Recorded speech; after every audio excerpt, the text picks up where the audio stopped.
Hello dear students, welcome to Vastech classes. आप सभी कैसे हैं कमेंट करके ज़रूर बताइएगा।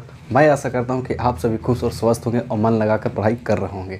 आज की क्लास में मैं आपके सामने चर्चा करने वाला हूं मैथ यानी कि गणित में कौन कौन से टॉपिक से कितने मार्क्स का क्वेश्चन पूछता है, वो सारी चीज़ चर्चा आपके साथ करेंगे। आपको कौन सा टॉपिक पर ज़्यादा ध्यान देना चाहिए इसके बारे में भी आपको बताऊँगा। साथ साथ ये भी बताऊँगा कि मैं आपको मैथ में कैसे पढ़ाने वाला हूँ। तो पूरी तरह से डिटेल्स आपको इस वीडियो में देने वाला हूँ, तो इसको आखिर तक ज़रूर देखिएगा।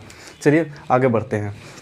जैसे कि आप जानते हैं मैथ यानी गणित में पूरे आपको टोटल मार्क्स 100 नंबर का होता है, यानी कि 100 नंबर का पूरा एग्ज़ाम होता है, जिसमें से 50 नंबर अभी जो लेटेंट 2023 में पूछा है उसके अकॉर्डिंग 50 नंबर के ऑब्जेक्टिव होता है और 50 नंबर का सब्जेक्टिव होता है। अब देख लेते हैं किस टॉपिक से कितने नंबर का पूछा जाता है। जैसे पहला देखिए संख्या पद्धति यानी कि नंबर सिस्टम में पहला जो आता है होता है वास्तविक संख्या, जिसको हम इंग्लिश में रियल नंबर बोलते हैं। और ये वास्तविक संख्या छोटा सा चैप्टर है और जिससे 10 नंबर का पूछा जाता है। आप हाँ सही सुन रहे, 10 नंबर का पूछा जाता है। तो आप वास्तविक संख्या को अच्छे से पढ़ के 10 नंबर अपने एग्जाम में ला सकते हैं। दूसरा जो होता है अलजेब्रा। अलजेब्रा में 4 चैप्टर आता है, बहुपद, दो चर वाला रैखिक समीकरण, द्विघात समीकरण और समानांतर श्रेणी।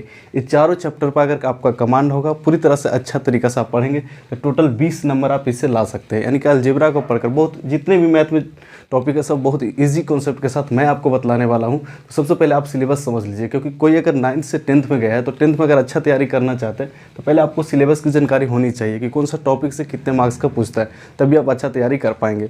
ठीक है। इसके बाद देखिए त्रिभुज, जो कि आपको ज्योमेट्री का पोर्शन आ जाता है। त्रिभुज और वृत्त दोनों को मिलाकर और एक कंस्ट्रक्शन, तीनों चीज़ों को मिलाकर 10 20 नंबर का आता है। यानी कि टोटल त्रिभुज अगर आप पढ़ते हैं पूरा ज्योमेट्री में तो आपको 10 नंबर का मिलता है। इसमें से एक थ्योरम दे देता है, थ्योरम प्रूव करने के लिए रहेगा। उसके बाद सर्कल से भी एक थ्योरम रहता है 5 नंबर में, तो 10 नंबर ऐसे हो गया। और कुछ ऑब्जेक्टिव यानी कि तीनों चैप्टर मिलाकर आपको 20 नंबर मिल जाएगा।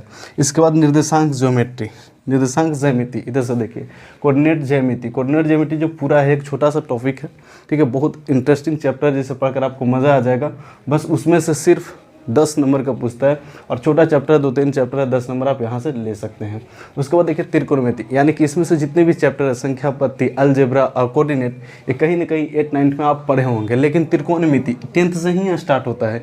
त्रिकोणमिति इससे पहले आप कहीं नहीं पढ़े होंगे और यहीं से स्टार्ट होगा और पूरा 20 नंबर इससे पूछता है। 20 नंबर का पूछता है त्रिकोणमिति और हाइट एंड डिस्टेंस मिलाकर। तो आपके लिए बहुत ही अच्छा चैप्टर है त्रिकोणमिति और height and distance.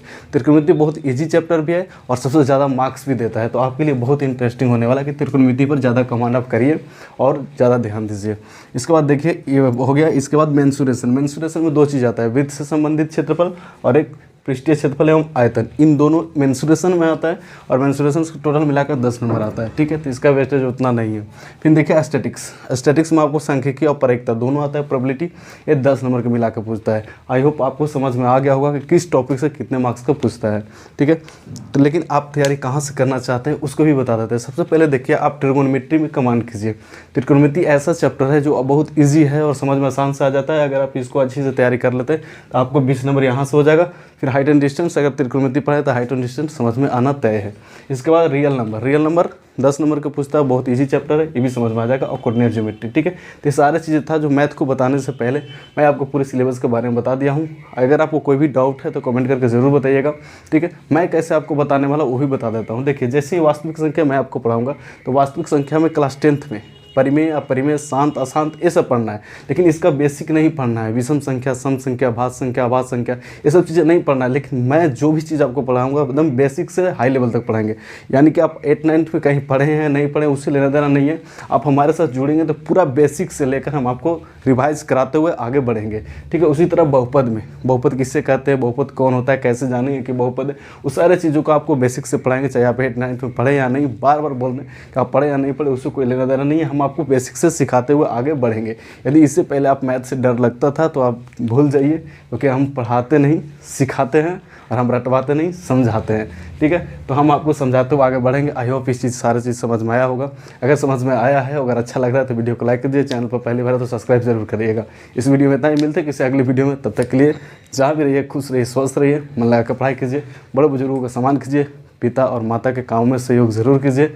All the best. Thank you.